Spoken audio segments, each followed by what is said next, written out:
Video کو like کر کے آگے شیئر ضرور کر دینا۔ 10 صحابہ کا فتویٰ لکھا ہے کہ جس نے نماز جان بوجھ کے چھوڑ دی، 110 صحابہ نے اس پہ فتویٰ دیا کہ وہ کافر ہو گیا۔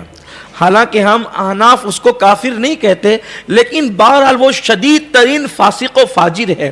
ایسا فاسق و فاجر ہے وہ کہ اللہ اکبر، اس کا احترام بھی کرنے کی اجازت نہیں ہے۔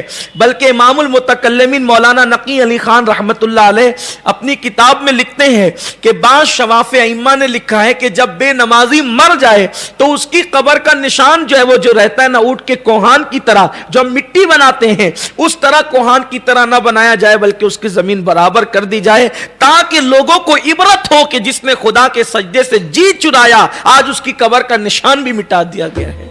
بے نمازی کا حال یہ ہے، یہ تو دنیا میں لوگوں کی نفرت ہے، کیڑے مکوڑوں کی نفرت ہے۔ خدا وحدہ لا شریک اس سے کس قدر اللہ اکبر ناراضگی کا اظہار فرماتا ہے۔ تو وہ جو حدیث میں نے شروع کی تھی اور اذان ہو گئی تھی، آئیے اسی کو بات کر کے مکمل کرتے ہیں۔ لیکن ایک بات آپ سے کہتا ہوں، زندگی میں کبھی نماز نہیں، جاگتے کی حالت میں کبھی نماز نہیں چھوٹنا چاہیے۔ اگر جاگ رہے ہیں تو جاگتے کی حالت میں کبھی نماز مت چھوڑو۔ کھڑے ہو کے نہیں پڑھ سکتے بیٹھ کے پڑھو، بیٹھ کے نہیں پڑھ سکتے لیٹ کے پڑھو، اشارے سے پڑھو مگر پڑھو۔ بلکہ حتیٰ کہ وضو نہیں ہے تو تیمم کرو۔ تیمم کا بھی کوئی انتظام نہیں ہے، نہ وضو کا انتظام ہے نہ تیمم کا انتظام ہے، تو فقہا فرماتے ہیں کہ کم از کم نماز جیسی صورت ہی بنا لو۔ لیکن اب بھی نماز چھوڑنے کی اجازت نہیں ہے، اب بھی نماز، اس لیے کہ ایک وقت کی نماز ہم نے جو ترک کی ہے نا، اگر اس کے عوض میں ساری زندگی نماز پڑھتے رہیے، وہ جو فضیلت تھی نماز کی اب اس فضیلت کو آپ نہیں پہنچ سکتے۔ میرے آقا صلی اللہ علیہ وآلہ وسلم فرماتے ہیں جو فجر کی 2 رکعت سنتیں پڑھتا ہے یہ اس کے لیے پوری دنیا کی نعمت سے بڑھ کر ہے۔ سنت کی یہ برکتیں ہیں تو فرض کی برکت کیا ہوگی؟ بڑی عظیم چیز ہے نماز۔ اور حضور سرکار احمد نوری، سرکار نوری میاں ابو الحسین احمد نوری رحمت اللہ علیہ، شاید ان کا عرس آج یا کل گزرا ان کا عرس، تو عرس پاک ان کا تھا کل۔ وہ اپنی کتاب سراج العوارف میں لکھتے ہیں اگر بندہ صحیح ڈھنگ سے، ان کے فرمان کا مفہوم ہے حضور قلبی کے ساتھ نماز پڑھے تو ولی بننے کے لیے اس کو کسی وظیفے کی اور کسی ریاضت کی ضرورت ہی نہیں ہے۔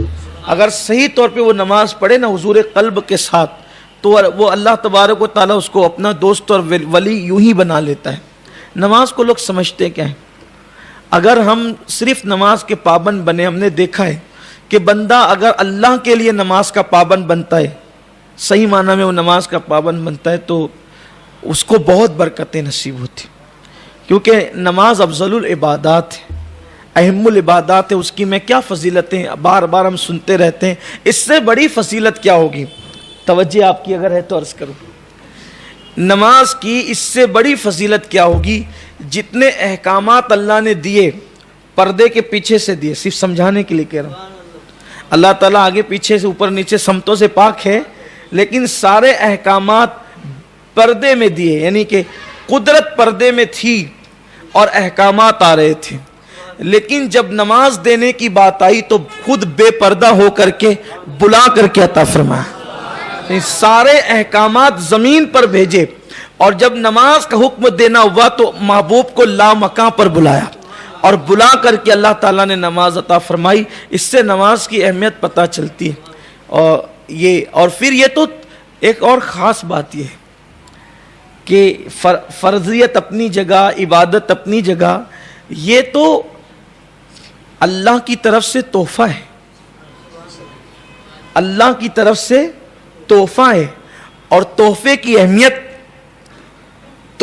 اہمیت جاہلوں سے نہیں، تحفے کی اہمیت اجٹ لوگوں سے نہیں، تحفے کی اہمیت اہل محبت سے پوچھو۔ اس لیے کہ ہائے کیا بات ہے، تحفہ جس بارگاہ سے آتا ہے، مثال کے طور پر اگر کوئی دوست کسی دوست کو تحفہ دے، بڑی بات، استاد شاگرد کو دے اور بڑی بات، پیر مرید کو دے اور بڑی بات، ولی اپنے ماننے والے کو دے اور بڑی بات، صحابی اپنے غلام کو دے اور بڑی بات، نبی اپنے امتی کو دے اور بڑی بات، اس سے بڑی بات کیا ہے کہ خدا نے اپنے بندوں کو دیا ہے، اور خاص بات یہ لے کر کس کے ہاتھوں سے بھیجا ہے۔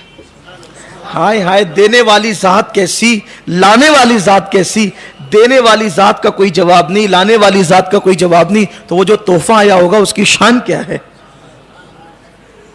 اسی لیے کسی نے کہا ہے ملتا ہے کیا نماز میں، سجدے میں جا کے دیکھ۔ جن کو سجدے کی لذت ملی ہے، واللہ جن کو سجدے کی لذت ملی ہے ان کو سجدے کے سوا کسی چیز میں مزہ آتا ہی نہیں۔ اگر ہم دعا کرتے ہیں کہ آپ جہاں بھی رہیں خوشحال رہیں۔ اللہ حافظ۔ السلام علیکم ورحمۃ اللہ وبرکاتہ۔